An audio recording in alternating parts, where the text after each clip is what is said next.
highly recommend it.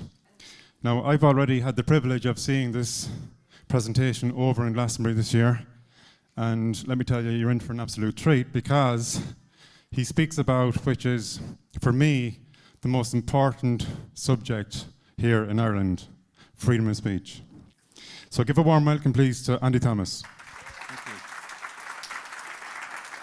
Thank you. Right, well, thank you very much for coming in. And indeed, we do live, as we've all established already this weekend, in a world of censorship of one kind or another.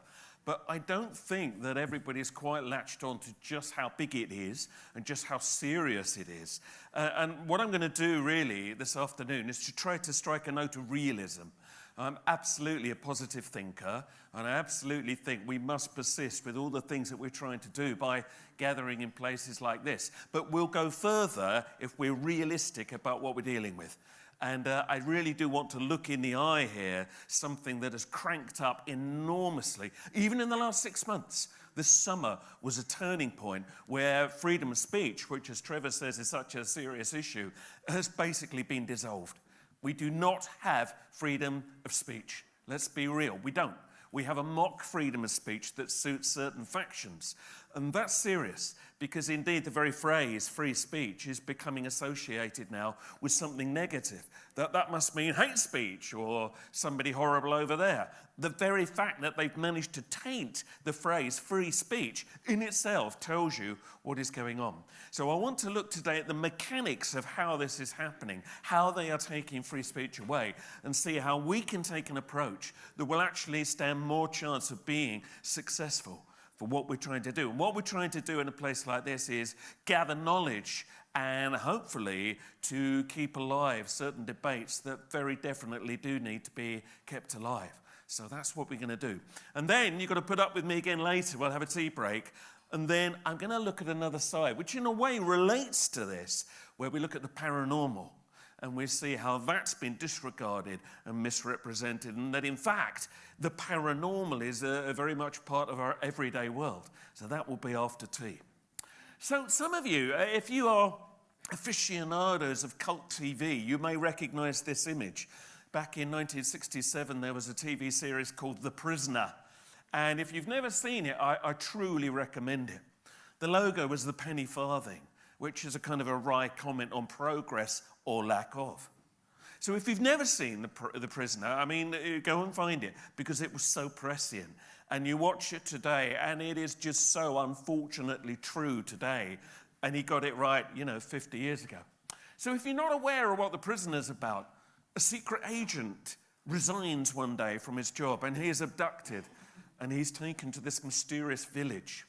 And the village, as it's called, on the surface seems idyllic. It seems like a beautiful place to be. Everybody's wearing jolly costumes. Everybody on the surface seems happy. And I mean, there's a newspaper. You can read the village news. You can even stand for election if you want. But of course, that's only the surface. And it's what's under the surface which gives you the reality of this. Because it's not really a newspaper. All it does is give you propaganda about the village. You will hear nothing about what is outside of the village, because that world is now dead to you. You can stand for election, you might even win, but of course, it's not really going to make any difference, because the whole system is loaded against you in the first place. And underneath all of this is brainwashing, coercion, torture, physical and mental, a toxic world that just looks pretty on the surface. I think you already see the allegory here. And that was 1967. Patrick McGowan, who wrote this and had a lot to do with creating the idea of it, it's like he could see the way that things were going to go. And unfortunately, instead of heeding that lesson, we seem to have stumbled into this world without heeding it. And that, I think, is a frightening thing. If you watch to the end of the series, he discovers the mysterious elite that is running all of this. And indeed, the identity of the mysterious number one, who is the ultimate mind behind this. Well, I won't spoil that for you. You need to watch it to discover, if you don't already know. But this, of course, is such a sharp, it was satire, but it was also a message that it has resonance for us today. One of the things the series brilliantly conveys is the loneliness of knowing what's going on and yet nobody else around you wanting to acknowledge it. It gets that so well. He's a lonely figure, and yet he doesn't give in. He's an admirable figure. He keeps fighting for what he sees as the truth and freedom. But it's a very difficult place to be. Others go along with it. They go along with it for the quiet life. They pretend that everything's fine. And that's very much where we're at today. Many, they know, under the surface, they know something's wrong, but they just don't want to go there. Because, of course, the minute you acknowledge that, you might have to do something about it. So better just pretend it's not happening. So check out The Prisoner if you can find it. So, Trevor mentioned that, I'm one of the organisers of this event in England. It's 30 years old next summer. So its 30th anniversary is just about to come up.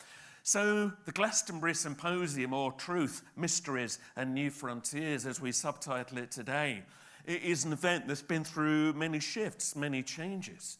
And it's an event that absolutely stands for free speech, free expression, but even that now, as we have discovered here this weekend, certain speakers, certain subjects are now becoming, you get the intake of breath when you tell people who's coming. It's like, ooh.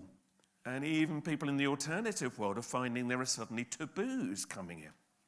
When we began with this, we go back to the very early years. There's a shot in our old smaller venue. It began very much sparked from things like the crop circles. That was really the key. I'm going to mention crop circles, and you can hear what I think about them in the second talk that I'll do today. But whether you think they're real or not real, it doesn't matter. They inspired people, and they made people think. So these were gatherings to sort of see what we could make of what came out of looking at things like crop circles. And people felt that the world was on an absolute cusp of change. Suddenly, some kind of, critical mass, some 100th monkey syndrome, would see all the right thinking, sensible thoughts spread to the whole rest of the world around us, and thus everybody would become enlightened. Well, it didn't turn out to be quite that straightforward. There were junctures where it looked like that might happen. But if you zoom forward to where we are now, look at the technology there, number one. And now look, all those banks of equipment you just saw there, they're now in one little machine there. So the world has changed enormously in 30 years. And the fact that so much is now going through this kind of medium is in itself now one of the problems. But now there's a realization, okay, all the hopes and dreams we had, they're still there, but it's not going to happen in the way we thought. It isn't just going to instantly enlighten people. And some people have been talking about ascension and the knowledge that somebody, might suddenly give us from on high, and we would become an enlightened race and would all suddenly, go to the fifth dimension or something. These are lovely thoughts. But what they perhaps didn't acknowledge is you sometimes have to work for things. You want to be ascended, you've got to do some work. You're not going to get it just sitting there doing nothing. You don't get the free lunch. You've got to give something back. And I think the symposium has realized that. And over the years, we've changed to encompass many different subjects. But we are now in a very, very different world, of course. Some of you may be aware of this book. I was going to sell you a few, but they've all gone. Sorry about that. They're very heavy, not good to fly with. 10 years ago, this book came out, and it came out at just the right time. So the Truth Agenda has had many new editions since, and it turned out to be quite prescient. And in it, this is 10 years ago, I was writing about the possible rise of green extremism, the rise of online censorship, sadly, a number of things which are actually now coming true today. But the incredible thing is, this book actually got television advertising. Does anybody remember the old Sky channel, Sky 200? Edge Media TV. It almost seems unbelievable now. You could put on a normal Sky channel and there'd be David Icke talking. There'd be all these incredible people talking about things that now you wouldn't allow. You'd never allow a TV company to get near this stuff. And every night they were advertising the Truth Agenda. It got read by a lot of people. You couldn't do that now. This could not happen today. And sadly, we're now in a world where there are absolute layers you are no longer allowed to go to. Now, you know some of these already. By the way, while we see this little picture here, I pay tribute to this man, Alex G. He was one of the presenters on HTV. He passed away recently. He bravely fought bowel cancer for a long time. He's one of the great unsung heroes of the truth world. Often, the people that are doing the most battling, they don't take the credit. And by the way, one person that I would also include in that is Trevor standing over there. And you need to give him a huge round of applause now.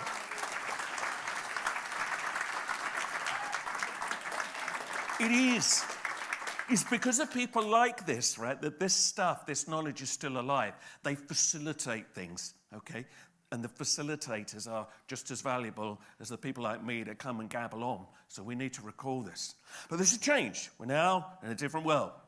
Now, I was chatting with my son about this. So my son's 25, and he's a wise chap. And I was saying, why do you think things have changed? You know, why do you think that, like, your generation isn't into all this kind of truth stuff that we were? Because, you know, I came into this world quite young. I was in my 20s. And yet now the age sort of seems to have crept up, well, certainly in England.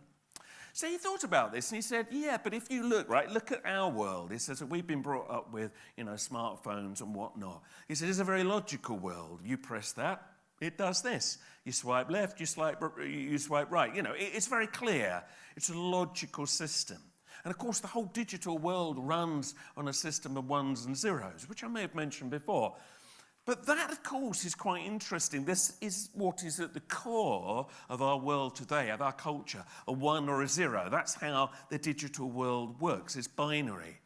Maybe when quantum computing comes in, which can actually sort of look at other things beyond ones and zeros, maybe this will shift. But we live very much in an either-or society.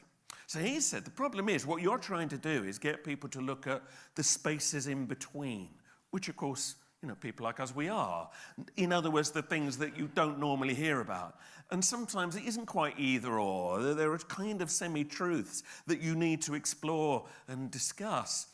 And that's an interesting observation that he made. And he said, so, you know, to people like me, what you're doing, you know, I'm not saying you're wrong, but it doesn't look very logical to me. And of course, we've had an interesting way of approaching all of this over the years. We at the symposium, for instance, we've been long interested in those spaces in between. The idea that this is but one universe, that portals might lead us maybe to other existences. And indeed, science is now gradually catching up with that, though it doesn't wish to admit that it is. But a word gets used, and it's used here as well, and we used it at the symposium for years, which is that word alternative. Now, some people don't like it because they say it's not an alternative. It's as valid as anything we're being fed by the usual bullshit from the mainstream media, which is a fair point. But nonetheless, it was a buzzword. It was like, all right, you say alternative, you know it means kind of this kind of thing. But then my son said, yeah, but so the trouble is, do you realize when you say that to my generation, right, they're not thinking about it the way that you're thinking about it. What alternative means to them is that. I'm not saying there's anything wrong with this here and there, but he said they'll just imagine whacked out hippies that you don't take seriously. So you say the word alternative, you've lost them. And that's really hit me. And now we are really thinking carefully about not using that word. Because if we don't get new generations into this, we're all going to get older and fall off the cliff. We have to make this in some way approachable to those that are coming to it new, whatever generation they might be. So these are some of the issues that we've got, which is that you have generations coming up anyway that are more resistant to this kind of stuff, whereas we perhaps were more open to it. And that is worth considering. So you see, the newer generations, they've been brought up with science. And science is a marvelous thing. Science is running this presentation now and enlightening us. It's wonderful. But the trouble is, of course, then you get into scientism. If you say the word scientism to a scientist, they get very upset by that. And yet there's no doubt that scientism does exist, where it's become a religion. Right? They hate that kind of thinking. But science has now become a religion in its own right. So youngsters are coming up believing that only official science it counts. Anything that appears to fall outside of that narrow boundary, that band of reality that they've declared, you don't look at. You don't even consider it worth looking at. It doesn't even exist, most likely, so you don't go there. And that, of course, is a completely mistaken approach.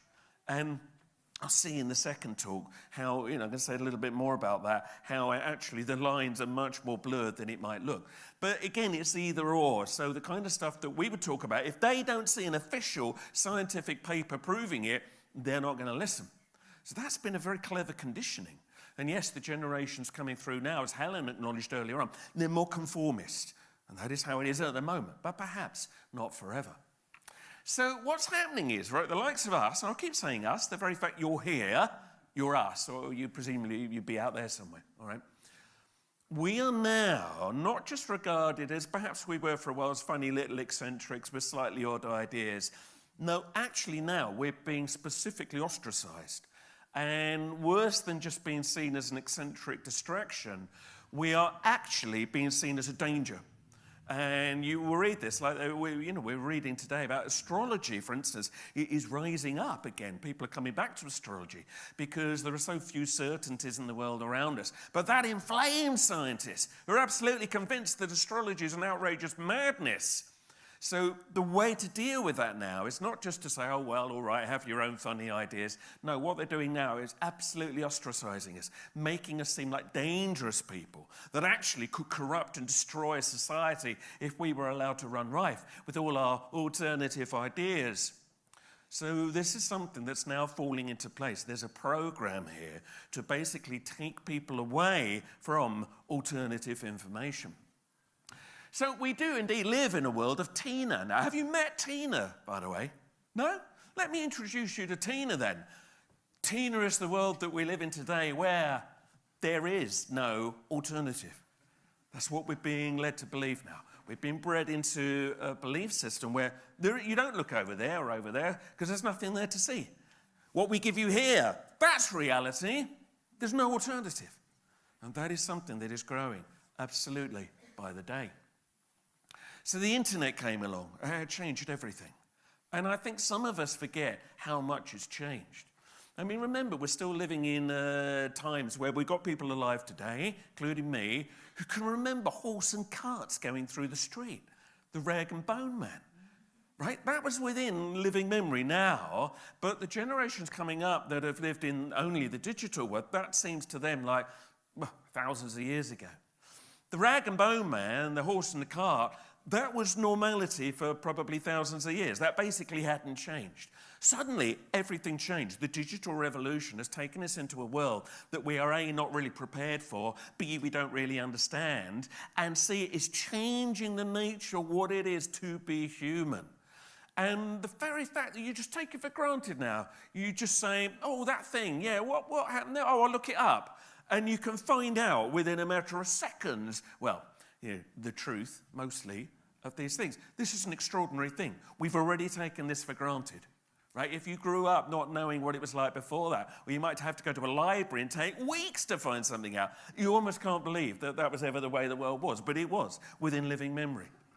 So, therefore, this very quickly became the ultimate conduit with which to share anything.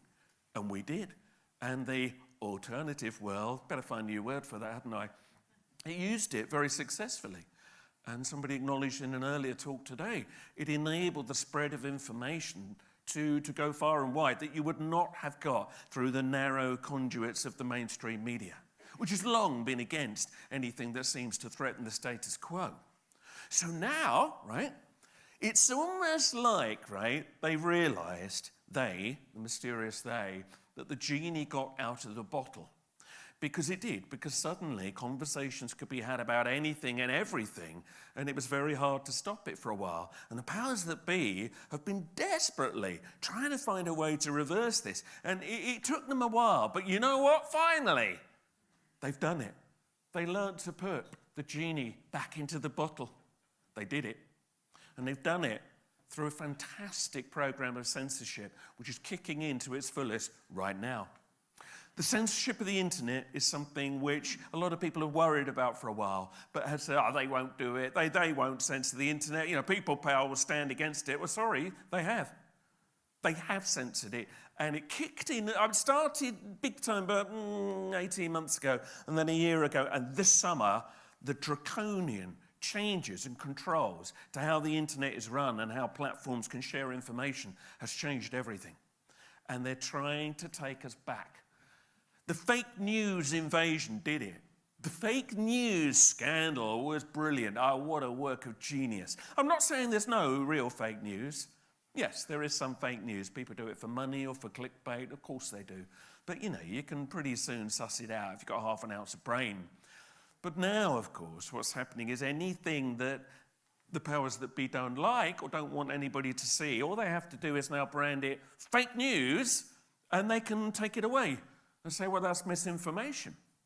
And this is now so frightening, because what they're trying to do is take us back to where we used to be, where you had the radio, the television, and the papers, and they were very easy conduits to control. The internet, that was a much, much trickier one.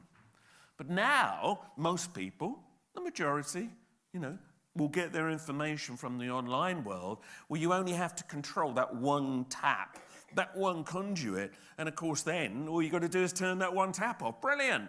And fake news has enabled them to do that, unquestionably. So now we're living in a world where all of this, right, is literally smashing up the internet that some of us have had for the last 25 years or whatever. They are literally smashing it. Well, right, metaphorically they're smashing it, but in terms of its usefulness, yeah, they are. Make no mistake. And it's now rapidly becoming a very anodyne, very corporate internet where you can read about the things that they want you to read about. Try and go outside of that and see what happens. Now, I'm aware that you say this kind of thing and people say, oh, you're probably exaggerating, it's not really like that, is it? Well, yes, it is. And I'm going to show you now exactly what's actually really going on. So in the last year, let's have a look at what's been happening. And some of you I know this, but if you haven't gone to look for this, right, read this list and go and check it out, okay? So number one, YouTube. Do you remember when YouTube began? It was fantastic. You could post anything. You just chat away and have a laugh or share your views about things that nobody else was talking about. Now, look how many videos are vanishing off of YouTube. Ones you used to look at maybe quite regularly, you'll say to people, well, you've got to look at that one. You can send people there now and it's gone. Not there. It's been taken down. And sometimes for spurious reasons, but other times now, because they've openly declared it, because it is no longer suitable material. So whole videos are vanishing, right? You can go to look for things and you won't find them there. A clever thing was to say that you could not advertise or have advertising on your page with certain subjects. So there are companies out there that they make videos and that they were making enough money from you watching that video through the advertising revenue, the little adverts at the side, enough to keep them going so they could make more videos about our kind of material. But now, right, because there's been such a scare about fake news, companies are saying, I don't want my advert associated with that, or that. And as a result, what's happening is people can't make these kinds of programs anymore. Well, well-intentioned amateurs, yeah. But these kind of slick documentaries we've seen about 9/11 or whatever it might be, you're not going to see them anymore because they can't make any money from it. So they've turned off that tap of income, which enabled this to spread. So that's one thing. And the other thing, genius move, the recommendations have changed. So when you watch YouTube, and you look down the side and you're watching a video about whatever, and then you'll see other videos, yes, on the same subject, but from other people. Now look at them today. And what you discover is most of the old ones you'd see recommended are gone. And they'll either put up debunking material, or it's very anodyne, very mainstream, maybe the odd one that you might actually want to watch. So the recommendations have changed. The recommendations were how people discovered videos. That's how you would find, that one looks interesting as well. And then you go to that and so forth. But now, no, it doesn't matter how many views it's got, the recommendations have changed. And if you think, by the way, that this is just an observation thing, no, it is declared policy. And I will show you what they say in a minute. The other thing, search engines are being edited. So all search engines now, you look for certain things that you used to get up as the #1 subject. See how many pages down it's fallen now. So you put in some kind of conspiracy subject, and whereas it will come up immediately, you might find it on page 13 maybe now, if you find it at all. So it's brilliant, isn't it? The algorithms are changing the search engines, so you can't actually stumble across this. Now, we know it's there, so we'll probably find our way to it. But the hope seems to be that those that didn't previously know it was there will never find it. They won't accidentally come across it. And perhaps the long-term hope is therefore that we'll all collectively forget that this material was ever there. And well, this is the way it works, isn't it? Controversial posts have been removed, social media. Listen, there are controversial people out there, people like Alex Jones and Tommy Robinson, whatever. Whether you agree with them or you don't agree with them, What they're saying on the whole is not illegal, right? And there's some of it I don't agree with. But, you know, to me, I want to hear what somebody's got to say, and then I'll assess for myself whether I agree with them. But no, more and more social media is removing anybody that says anything that goes beyond this very, very narrow band. And that's now spreading fast and wide to just basically encompass anything that would in any way question what the authorities want us to think. Check out Article 13 as well. This was a new EU directive which came out just earlier this year. It's a copyright thing, which basically is meant to protect people from other people stealing their material and sharing it online. But if you then read the small print, what it actually does is mean that if they chose to, that if you used even one image, as we do often, don't we, you know, fair use from anywhere that isn't yours, down comes your site. Down comes your video off of YouTube. And it's a kind of a waiting Pandora's box there. And we're going to see if they start applying that. Because ultimately, they could claim that anything is copyright. They've only got to make a single copyright claim and down you'll come. That's already happened. With the Glastonbury Symposium, we had a lot of videos online. We've had to put them all back up about 3 times now because somebody makes a copyright claim, which is rubbish. And we proved, no, we do have the copyright for this. But we have to go through months of trying to get it all back on. And of course, in the end, again, it makes it so uphill to keep this material out there. They seem to be hoping in the end they'll crack. They won't be bothered. So check Article 13 out. You might think you could just read some books instead, but now Amazon is refusing to sell certain titles. Well, that's effectively book banning, isn't it? Amazon, which sadly now is where most people go straight to buy a book, is saying, no, we're not going to allow certain material anymore. And I will show you where that's begun in a moment. This is real. This is the world we're now living in. This isn't a fantasy, dark sci-fi dystopia. This is actually happening.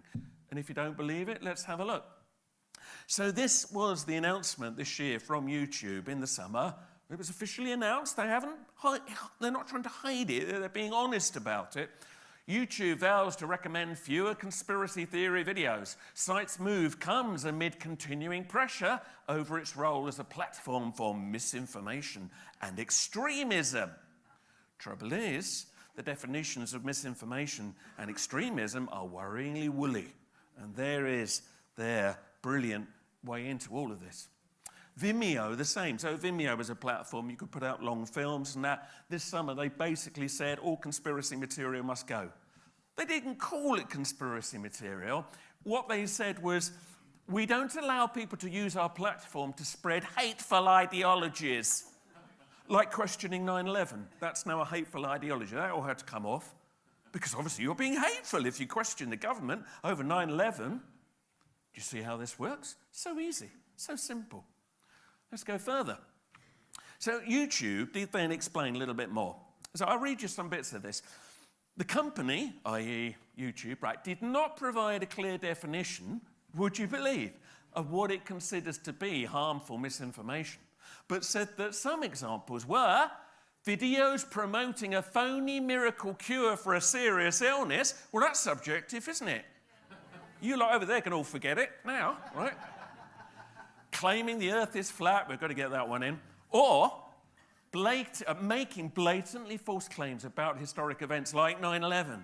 So back to 9/11. So if you question it, you're making blatantly false claims. But of course we know, when you look at the evidence, who's making the false claims? The official story. If you still believe the official story of 9/11, by the way, see me afterwards. Right, okay. Let's go on. Right, the changes will also affect borderline content. What does that mean?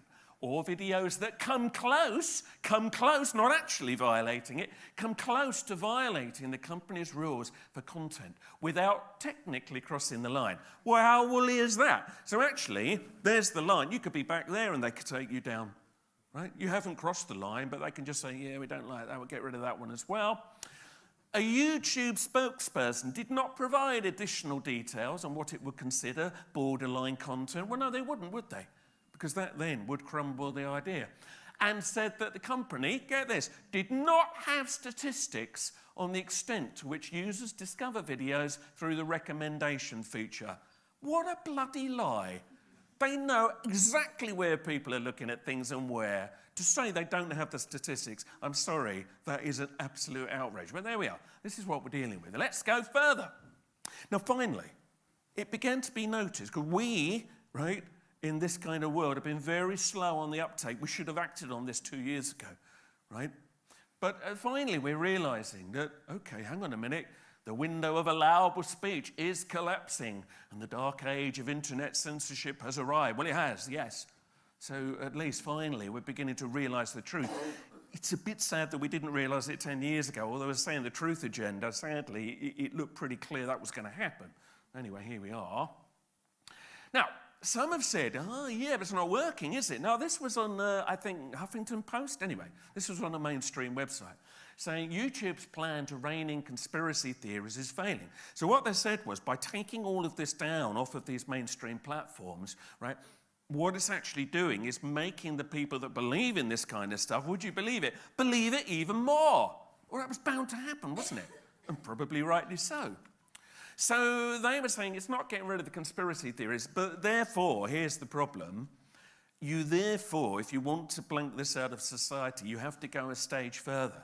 And instead of just saying that people that believe in conspiracy theories are a bit misguided, you've got to say they are completely dangerous. Hence now, especially in America, most conspiracy theory is being associated with the hard right. Hard right extremism. So the minute you say anything about 9/11 or whatever it might be, you're branded hard right now, which immediately, of course, enables them to call you an extremist. And because of the woolly boundaries here, anything you say that does not go along with the official word on something is now extremism. And I mean, here's the other thing, all right? So this was an FBI statement that was made this year. The FBI's Assistant Director of the Counter-Terrorism Division told Congress, this was this year, that the Bureau now classifies domestic terrorism threats into 4 main categories. One is racially motivated violent extremism, and then there's some others, but one is anti-government, anti-authority extremism, which includes 9/11 again. And I'm just using that as one catch-all example. You can think of many others yourself. So do you see what's happening? So if you say, oh, I'm not sure I believe the official story on this, that's it, you're an anti-authority extremist. And so they can close you down and they won't let you show your views anymore. This is censorship. Interestingly though, so we're all being accused of being the extreme right. Here's the famous horseshoe diagram. But of course, you're dealing with an extreme left that currently seems to have an awful lot of influence. But of course, in the end, the extreme left bends so near to the extreme right that in the end, they're almost inseparable. So extreme right, extreme left, it's kind of all one and the same thing. They come round and meet each other in the end. The other genius stroke of what's happened in the last couple of years was to make the platforms, like Google and all these big companies and Facebook, right, to make them responsible for the content that is being posted. So whereas before they said, no, we're only platforms, you can't blame us. That's like, blaming the phone companies if somebody makes a bomb threat call, on the phone like they did yesterday. So you could say that, and that's what they tried to say. You can't make us responsible for that, but no. The court's now making it clear, no, you are not only platforms. If you allow this material to be distributed, you are also publishers. And the minute you're the publisher, you are then liable for what is going up on those platforms. So, of course, they're running scared. So some say, well, they're all working in cahoots. I think that's slightly true, but not always. But now, of course, what can they do? So if they see anything going up on one of their platforms, right, that seems slightly controversial, they're scared. They don't want to be sued. They don't want to be responsible. So they take it down immediately. And they make these woolly boundaries so that they are totally protected. And of course, one of the areas we've seen this occur in is vaccination. Now, we saw the protest outside yesterday. I went and had a little chat with them, by the way. They're quite nice people, really. They've just been conditioned, and they've got one viewpoint, and they've got very, very forceful about that viewpoint. But by the end, we were talking about ghosts and UFOs, so there you go. But they're a problem, because they've been told, no, there is only one truth. And if you go near vaccination now, as a subject, it's now become the big taboo. Now, I don't know if it's the same here in Ireland, but certainly in England now, it's almost like you are going to get your head kicked in if you question vaccination, because you are a danger to society. Now listen, I'm not an immunologist, I'm not a doctor. I can see some arguments on both sides, all right? But clearly, there are some issues we need to address. We heard some of that yesterday, okay? I want to know what those issues are. I might make up my own mind. I want to live in a world where I'm free to hear what the other side of it is, but no. Now, you're not going to hear that. That's why Amazon, that was the first thing they said, we're not going to sell any books that question vaccination now. So no, you will not hear it. Now, that's not going to change the minds, of course, of those that doubt it. But again, it comes back to that hope that new people won't discover this. And as we know, we're up against big money, right? Massive forces that have a lot to lose with vaccination, even to be called even slightly into question. So we know why they don't want this to happen, right? We had in Britain this summer the health minister saying that websites that talk about anti-vaccination or even question it slightly should be taken down. So, you know, that's a threat basically of absolute censorship. Not even just taken off search engines, they should basically be removed. And they're now removing anything like this off of social media. So you don't even have to be anti-vax to find yourself being censored in this way. You just need to even talk about the debate about anti-vax. Now, is that fair? Is that right? Now, you might say, all right then, well, so we won't put it out online, but if we have a mailing list, because some people have big emailing lists, then we're not sending this out to anybody that doesn't want to hear it, yeah? You may have heard of Green Med Info. They're a very interesting website. They have a lot of discussions about alternative health of all kinds. And yes, vaccination has come up. They're not anti-vax, but it's come up as a topic of debate, as it would do. So they said, well, it doesn't matter. We've just got a mailing list. We'll mail out information to people. Guess what happened this summer, if you haven't already heard? The mailing company, which was MailChimp, said, actually, we're not going to carry your emails anymore. So MailChimp, you need them to send out masses of emails, said, we're not going to handle this kind of material anymore. You are anti-vax, so we can't help you anymore. So even a mailing list now, don't think that that's going to be your way out of this. They found another company at the moment willing to do it, but for how long? Because if a company is going to itself get sued for putting out what will eventually become criminal material, and that's what they want to do. They want to criminalize questioning things like vaccination. Any company that goes near it, well, they're not going to, are they? They're going to have to try to protect themselves in some way. And then what happens when entire websites start to come down? That's going to happen next, because already, I've said the platforms, right, are not just platforms now. They've been told they're publishers. So at the moment, they haven't quite gone this far, but when they are getting attacked so much, how long before the actual websites cannot be hosted anymore? And you get an email one day saying, sorry, we are no longer able to host this kind of material. And in the end, you go to that company and that company. In the end, there's no companies left willing to host it. I truly believe this will begin to happen if we don't stand against this, right? There is still a window of opportunity here, but it's happened almost so quickly that people are still reeling, they're still trying to come to terms with it, but they're ahead of the game. The ones making this decision, they thought about this 5 years ago. So I think vanishing websites could soon become the next stage, and then what? Then we're going to have to really think carefully, aren't we? So then this will move on, climate change. That's not quite on the vaccination level, but soon that will be on the taboo list. Have you ever noticed, if you ever tried to have a conversation with somebody that hasn't heard the other side, they get very vitriolic. You're not questioning climate change, are you? I had that the other day at a talk when I was flicking through one of my books. And I said, I think there are uncertainties around it we need to consider. But it was like, whoa, dangerous moment. And that's been encouraged. As we know, as we already know, people, they don't have the information. They don't even know what the other science is. The hope is they'll never see it. But that'll be next. So it will soon probably become impossible to distribute anything that questions the official story on climate change. We've already touched on this, 9/11. Well, that's been bubbling up for a while. A US senator or congressman, one or the other, just 2 or 3 years ago even, said, in his view, and he's been trying to campaign for this, questioning 9/11 should be treated the same as Holocaust denial. That's what they want to do, put it on such a level that you will be criminalized for even questioning it. Isn't that amazing? Despite all the obvious evidence that says the official story is plainly a lie. So we're heading into these waters very rapidly. And a note about 5G here. Now, I've been interested to see, there has been a public discussion about 5G for a while, right? We've heard a lot about this this weekend.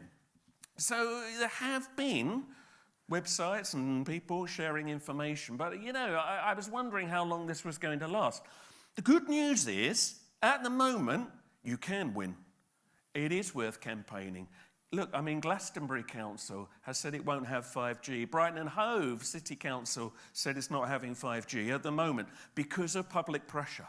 So don't think for a minute, I know it is like banging your head against a brick wall with certain authorities. Don't think that you can't win. Because if enough people stand up, decisions like this can be made. Even if you then get described, if you can see up there, as conspiracy loons. This is one, the local news website. Conspiracy loons claim victory in Brighton and Hove as council rejects plans to build 5G masts. So that's the attitude. So they're wryly acknowledging, all right, you've won this one, but you're not going to win forever. But at the moment, there's a window.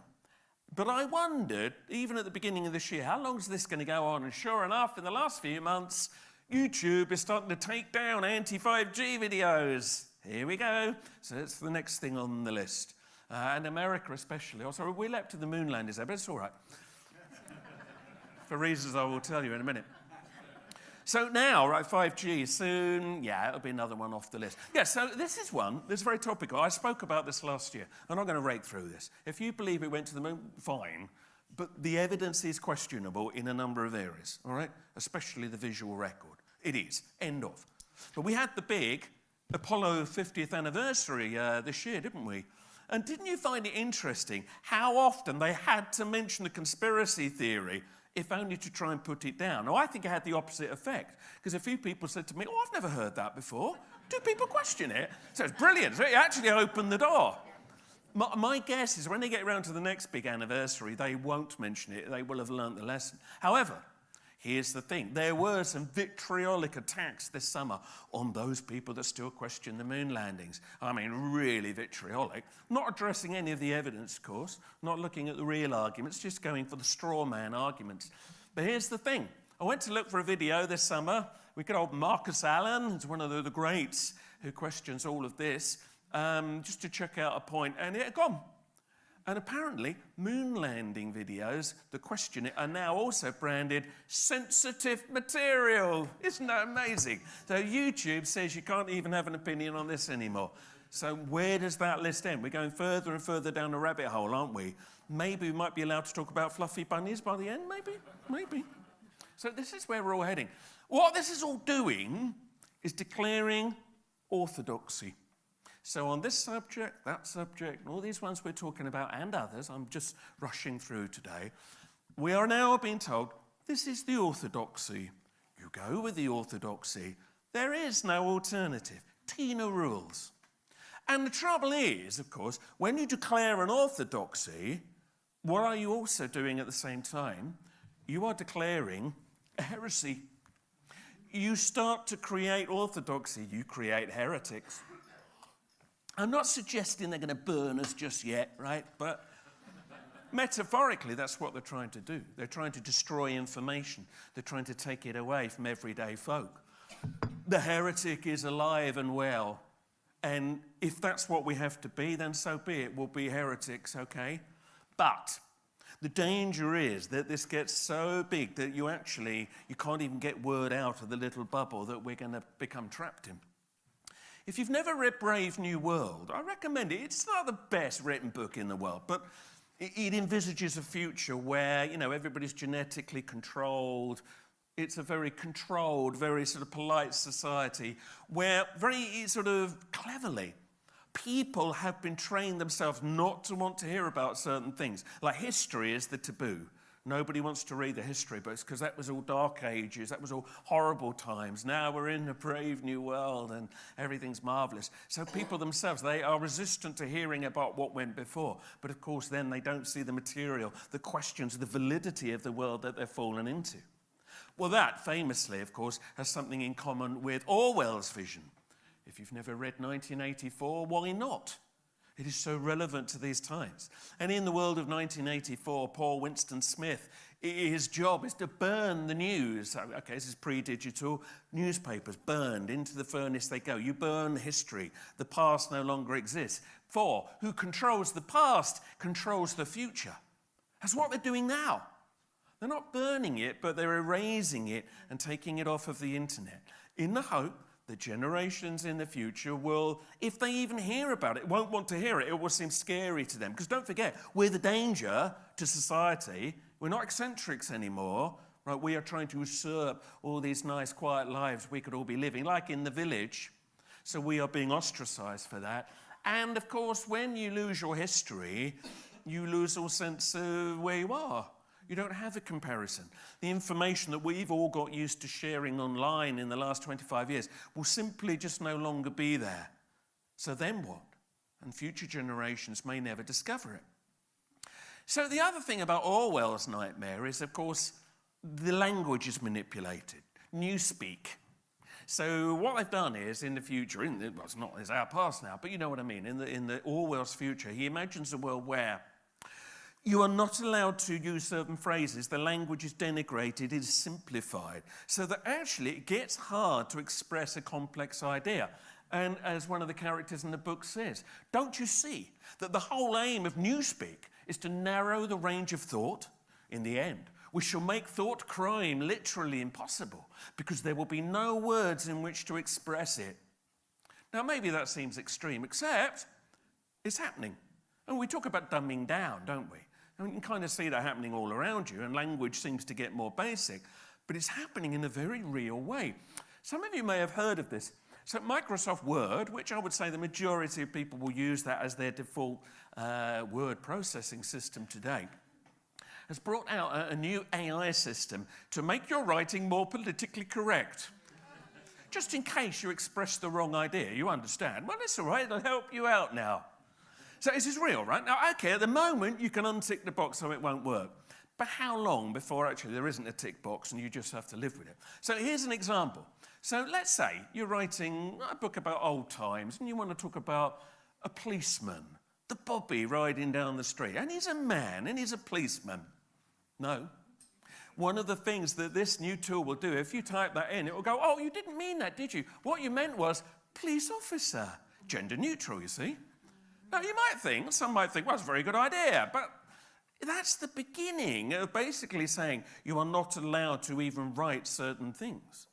And how far does that go? And then the next term will become unacceptable, and then the next term, and soon you won't be able to write it. Already, have you ever tried to write in the abbreviation for New World Order, NWO? It doesn't matter how many fucking times you do it, it keeps going back to now. They want you to say now. I'd say, no, I wanted to say NWO.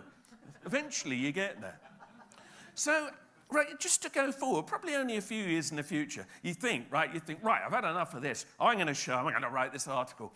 Online censorship is the work of a controlling elite who oppose human freedom. Yes, hit return, and before your very eyes, it turns to that.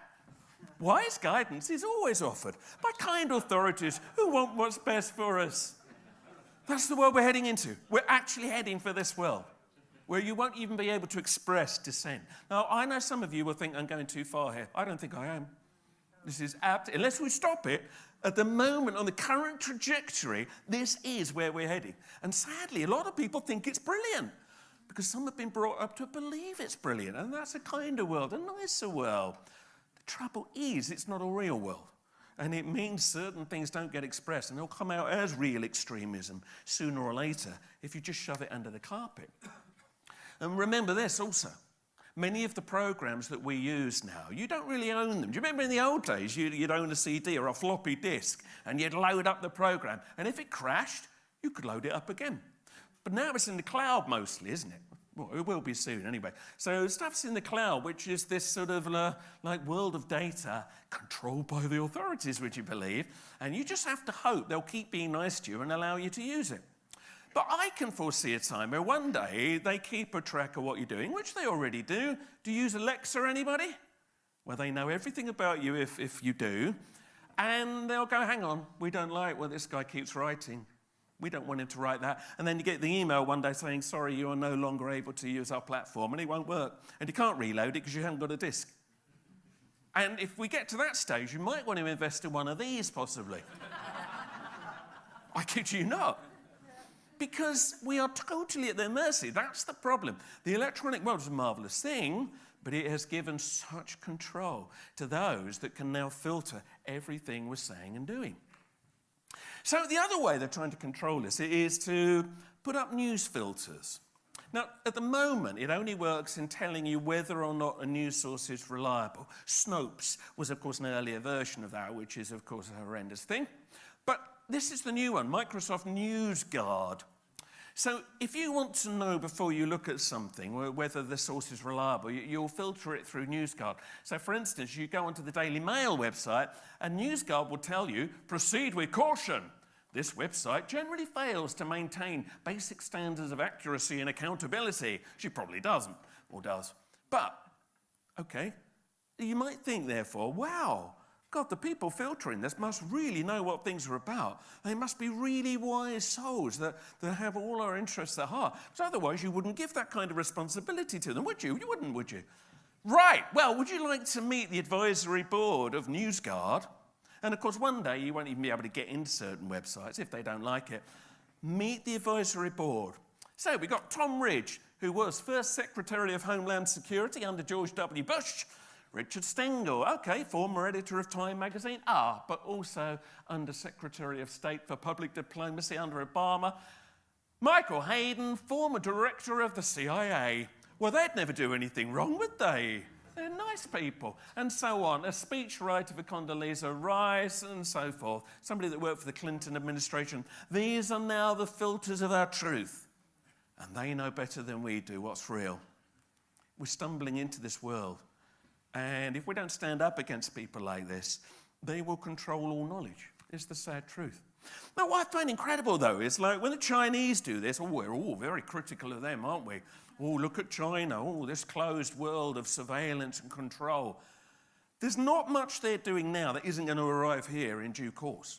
And what's even sadder is, right, the West is actually helping them to develop the very systems that now mean if you just walk through a street in China, they know everything about you, from facial recognition, everything. If you jaywalk, by the way, if you cross the road when the green man's not on, now images of you flash up on screens to shame you. And that goes into a database.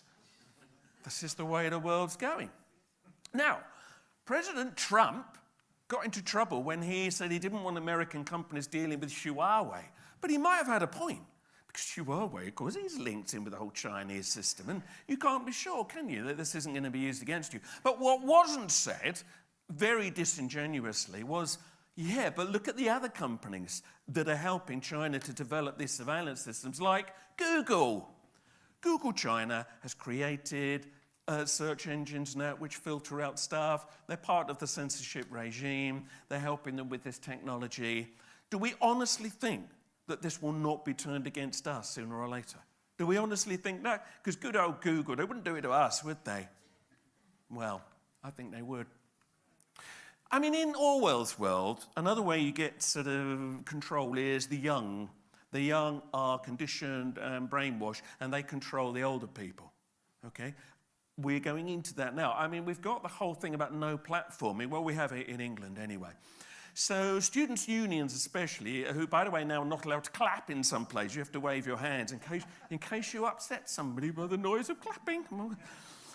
Which, listen, I recognise there are some people that are sensitive and it's difficult, but rather than change the whole of society and bend it out of shape, right, for them, why not help them? It's like, okay, look, this is how, we'll help you.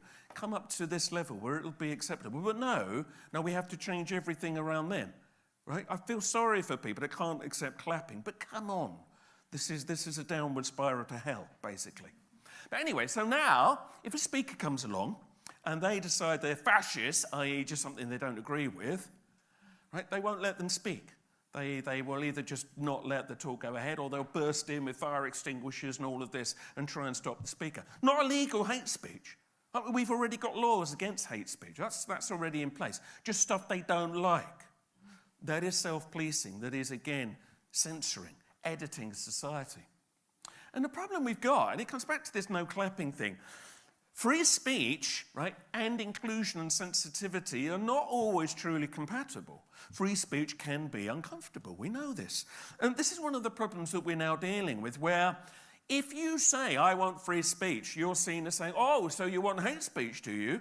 No, that's not what I'm saying. But, you know, within reasonable boundaries, I want to share ideas like the ones we've been talking about today.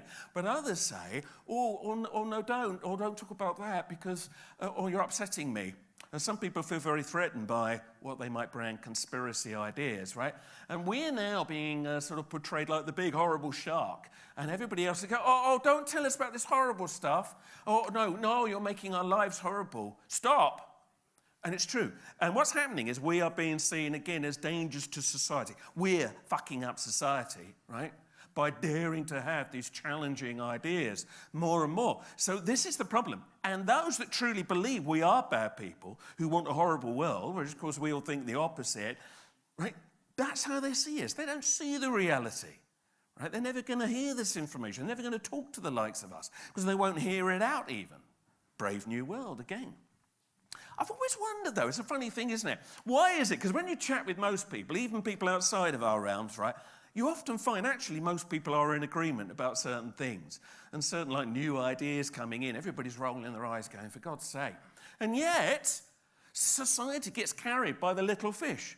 So most of us are swimming in one direction, but it takes like one little body of people that have got one idea they want to fight for, and suddenly we all get carried the other way.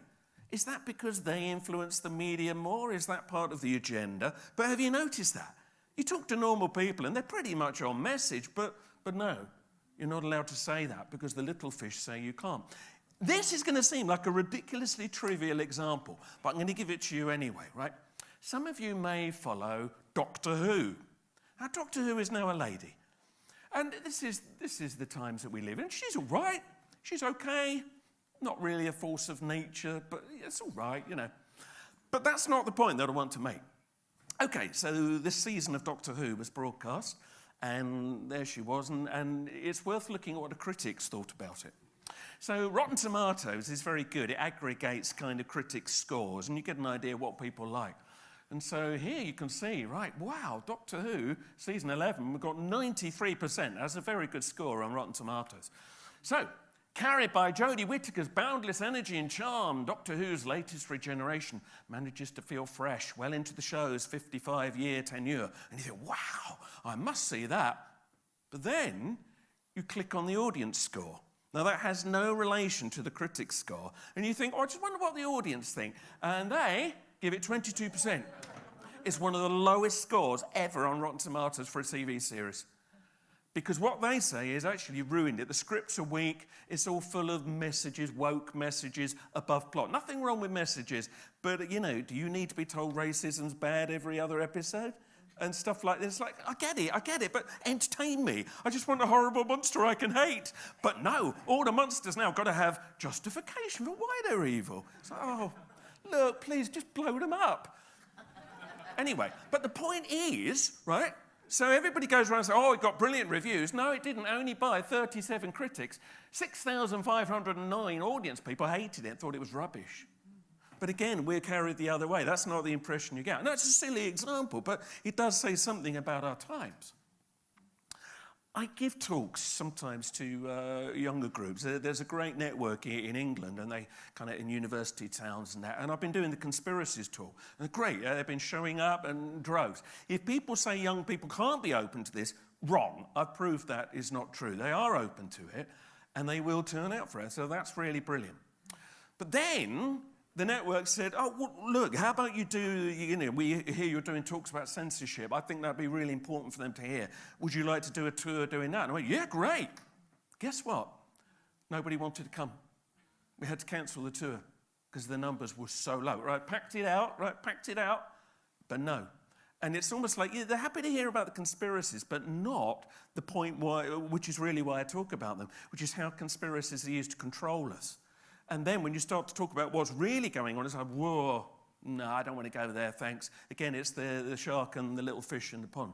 Don't get me wrong. I'm not criticising these people. They're young, they're in debt, you know, they're kept in debt, they've got other things on their minds. But it was a shock.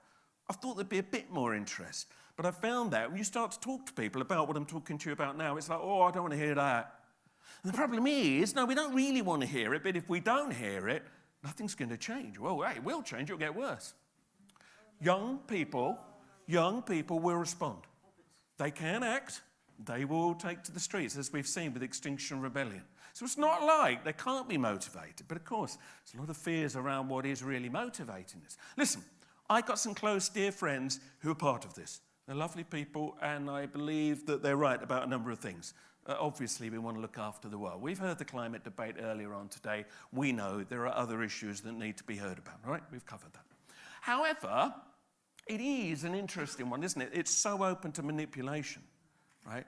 And you've got 5G companies in the background there as well. And when you just kind of look at what's motivating this, then a discomfort starts to kind of build. And also, the carbon debate is so focused on to the exclusion of other things. It's almost just too uncomfortable to listen to. When loss of habitat, and I don't know about you, but where we live in Sussex in England, whole swathes of fields are going under housing estates every week now. Loss of habitat is massive. You want to save the environment, what about that? But I don't hear enough about that. So there are good things coming out of it. I know that we in this world, we feel uncomfortable. Let's not hate Extinction Rebellion. They've got a role to play. And if they can come out of the dogma and actually widen the remit and actually do some good, it could have a good effect. And what it does show is people will stand up for what they believe. And that is a good thing. That needs tapping into, okay? Even if we need to deprogram some of it. But I'd like to hear a wider debate about things like that. But the young, you see, it targets the young very much. I don't know if you've had these here, probably not. We've had these adverts running on the TV and on the radio in England in the last few months. And you get children saying, I want to breathe cleaner air. I want to live in a world where there are still polar bears. And you hear this and you think, oh, it's very nice. So I wonder what they're advertising. And then at the end it hits you and they say, if you want to live in a nicer world, get a smart meter. That's what they're advertising. These are smart meter adverts. Oh my God, you suddenly realise the manipulation that is going on. Now, I mean, let's take this even further. Helen and I went to the Hampton Court Garden Show this year, right? And they had a garden there, and so these display gardens, they had this rather kind of horrible ring of tarmacy stuff, and then water would come out, and then the water would turn to steam, right? Presumably making some kind of point about global warming. But anyway, it was not a very nice garden, but guess what? It won Best in Show. Best show garden, right? Why? Because it is, would you believe, the smart meter garden. It's all kind of managed by smart meters and that, and it's a way of encouraging you to get one. Because, of course, they couldn't do any harm at all, could they? And if you read their description, it says, this garden reminds us that by coming together and taking small individual actions like installing a smart meter or planting trees, we can all develop huge environmental benefits. This is brainwashing, isn't it? Listen, we know here, we all know the EMF problem, right? The security problem. Do we want one man and his hacker to get through to all our accounts for our electric kettle? We probably don't. But hey, no, it's a good thing to have everything linked together. But the brainwash is big, and it's being targeted at younger people. And they're believing this. And that is worrying. Because what's happening is a curtain is now coming down between the likes of us and the likes of those people that really ought to hear a wider debate. And it's an iron curtain. And that's what they're trying to do. We are now getting to the point where we're behind this and we're just trying to peep out through these little cracks. Go, hello, there is some other things to hear about, but the curtain's down. And that's serious because we have to ask the question, right? Who speaks for us? I don't hear anybody speaking for us. I hear every minority but us being supported now. I don't hear us being supported. It's all right to denigrate us, make fun of our beliefs. Not religion. You wouldn't make fun of them. But us, with evidence, with real debates, no, nobody's supposed to hear that. The sad, sad truth is the following. So as we've seen already, right? The mainstream media wants us back to this state. They want to control the conduits, and of course now online is the main conduit. They've managed to control it already by effectively smashing its use as a truth tool, or they will have done very soon. We've seen that younger people can act, they can be motivated, but They've got other problems in their lives. This doesn't to them seem like such a big deal. But what I think's been really shocking is the silence of the truth community. Until recently, finally people are waking up. But I've been talking about this for years. People say, oh, no, they'd never ban the internet, they'd never censor us. And here it is. We've been silent for too long. And here is an uncomfortable truth. And I know this is not going to seem like in keeping with the positive thinking angle, but bear with me. This is really important, right? Rather than just keep pretending we're all going to win tomorrow, let's just accept one basic truth. We have lost. This battle, not a war. No, the war goes on. We've lost the battle. We all thought, like, years ago, that, critical mass, everybody would think like us, and we'd live in a world of fairness and free speech, real free speech. No, we don't, and that's not where it's heading yet. The day you accept that, and I've really had to grapple with this summer, poor Helen would tell you, I've been me going on about this. What's our place in this? Where does this leave us? Nobody wants to hear our words anymore. Nobody wants to know this stuff. Only good people like yourself. Where do we go with this? So I've been thinking about that a lot. I'm thinking, okay, all right, we're going to be stronger to accept that. I know this seems like defeatism, it isn't. Accept that, we've lost this battle, and say, all right, what then is our purpose? What can we do? Now, this is important. In World War I, they used to have these posters, right, of the father sitting in his armchair and the children saying, Daddy, what did you do in the Great War? I.e., he didn't, because he didn't go to war. We are now in a war. This is not a war that we declared. This isn't a war that we wanted. A war's been declared on us. And if we just sit still and think that sending love and light to them is going to put everything right, it isn't. There's nothing wrong with love and light. It's lovely. But if somebody suddenly jumps you in the street with a gun, just sending them love and light may not be enough to deal with the immediate situation, We've got to go beyond this. We're at war. And you don't want to look back at these times and think, I did nothing. We've all got to do something. Now, we've shown already with the 5G thing, you can get somewhere. We mustn't give up. The pendulum's going to swing on all of this, because it always does, right? There are rhythms in history. There's rhythms in the climate. There's rhythms in human history too. And truth comes and it goes, freedom comes and it goes, but it always comes back, because innately, no matter how much you think you are brainwashing the population, there's a need in the human gut for a certain amount of freedom. That pendulum's going to swing back. And we need to make very sure that when it does, that everything we've gathered and gleaned so far is there waiting. This is a very, very important thing. Just briefly to go back to astrology.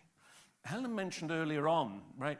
Pluto goes into Aquarius in 2023. Now, if you believe in astrology, and I do personally, and there's a lot of studies which show statistically it works, should you be doubters, things could change, because as this description says, Pluto and Aquarius are always looking for hidden truths and subtle meanings behind everything in the universe. So this very hard scientific world that we're dealing with at the moment, where they don't want to hear these hidden truths, that could shift. And we need to be ready when it does. And even if it doesn't shift then, it will originally.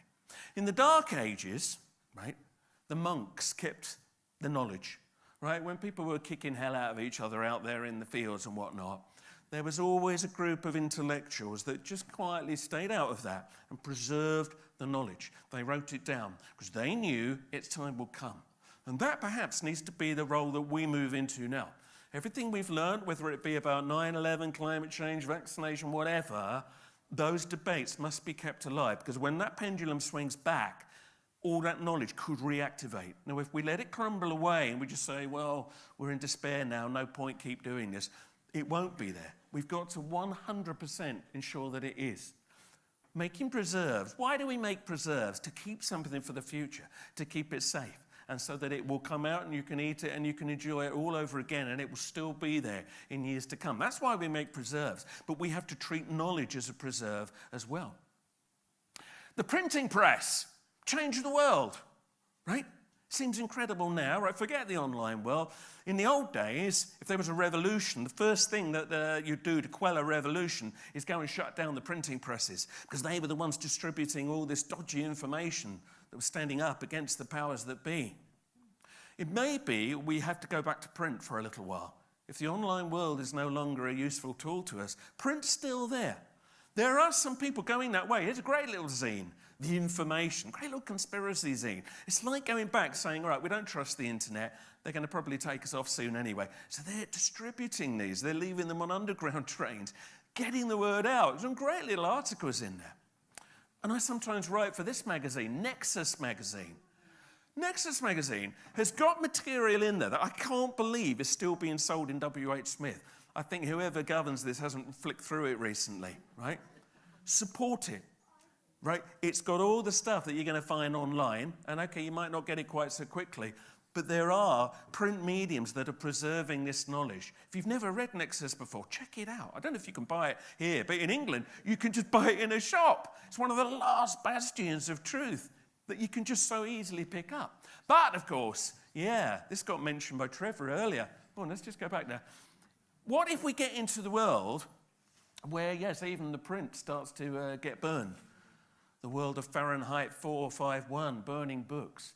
Book burning's always been a nice little trick of the powers that be. And they could start to go back to that, but it's harder. Keeping print media out there, you know, it's actually quite hard. It's harder to stop that than it is to stop truth on the online world. But the ultimate outcome of the book is a hopeful one.